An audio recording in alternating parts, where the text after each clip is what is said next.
July 31 വ്യാഴാഴ്ച.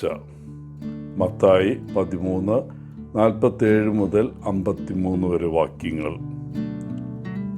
മത്സ്യത്തൊഴിലാളികൾ മീൻ പിടിക്കാൻ ഡ്രാഗ് നെറ്റ്സ് അല്ലെങ്കിൽ കോരിക വലകൾ ഉപയോഗിക്കുന്നു. ഈ വലകൾക്ക് ഏകദേശം 100 അടി നീളവും 10 അടി ആഴവുമുണ്ട്. 2 വള്ളങ്ങൾക്കിടയിൽ ഇവ കെട്ടിവലിക്കുന്നു. ഈ ഡ്രാഗ് നെറ്റ്സ് വെള്ളത്തിലൂടെ നീങ്ങുമ്പോൾ അത് ഒരുതരം വളഞ്ഞ മതി പോലെയാകും. അത് അതിൻ്റെ പാതയിലുള്ളതെല്ലാം പിടിക്കുന്നു. കോരിക വലയുടെ സ്വഭാവം വിവേചനം കാണിക്കാൻ അതിന് കഴിയില്ല എന്നതാണ്. സഭ ഒരു ഡ്രാഗ് നെറ്റ് പോലെയാണ്. അതിന് വിവേചനം കാണിക്കാൻ കഴിയില്ല.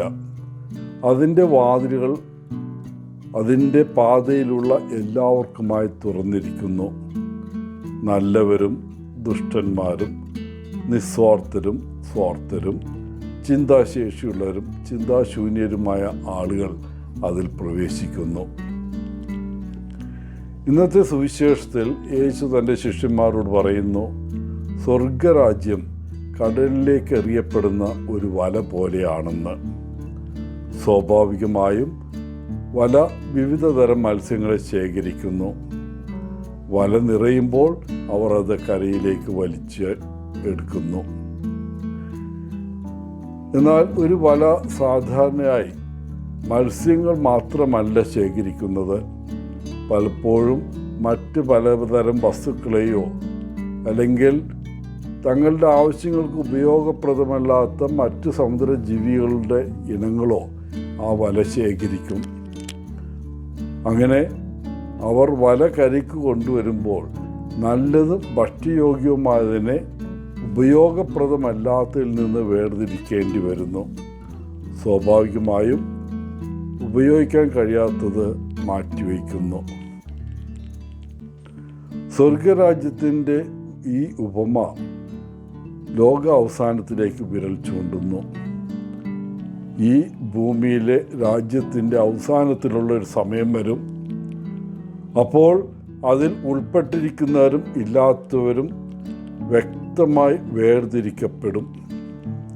യേശു തൻ്റെ ശിഷ്യന്മാരോട് പറയുന്നു, ദൈവദൂതന്മാർ ദുഷ്ടന്മാരെ നീതിമാന്മാരിൽ നിന്ന് വേർതിരിക്കും. ദുഷ്ടന്മാർ തീച്ചൂളയിലേക്ക് എറിയപ്പെടും. ഈ ലോകാവസാനം എപ്പോഴായിരിക്കും? തീർച്ചയായും ഭാഗ്യവശാൽ നമുക്കത് അറിയില്ല. പക്ഷെ നമുക്കറിയാവുന്ന ഒരു കാര്യമുണ്ട്. നമ്മളൊരു 100 വർഷം ജീവിച്ചാലും നമ്മുടെ അവസാനം താരതമ്യേന കുറഞ്ഞ സമയത്തിനുള്ളിൽ വരുമെന്നതാണ്.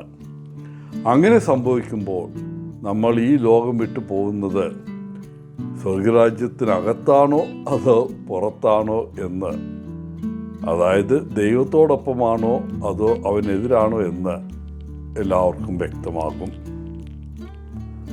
നമ്മൾ ശരിയായ സ്ഥലത്താണെന്ന് എങ്ങനെ ഉറപ്പാക്കാം? പ്രിയപ്പെട്ടവരെ, ഇന്നും എല്ലാ ദിവസവും ദൈവരാജ്യത്തിൻ്റെ മക്കളായി ജീവിക്കുക. യേശുവിൻ്റെ സഹായത്തോടെ അവൻ നമുക്ക് കാണിച്ചു തരുന്ന രീതിയിൽ ജീവിക്കുക എന്നതാണ് ഏറ്റവും നല്ല ഉറപ്പ്. നമ്മളത് അനുദിനം പാലിച്ചാൽ നമ്മുടെ ഭാവി സുരക്ഷിതമായിരിക്കും. അപ്പോൾ പിന്നെ ഭാവിയെ ഓർത്ത് വിഷമിക്കേണ്ട ആവശ്യം വരില്ല. എല്ലാവർക്കും നല്ലൊരു ദിനം ആശംസിച്ചുകൊണ്ട് ഒത്തിരി സ്നേഹത്തോടെ പോളച്ചൻ CSSR ഫ്രം കേരള.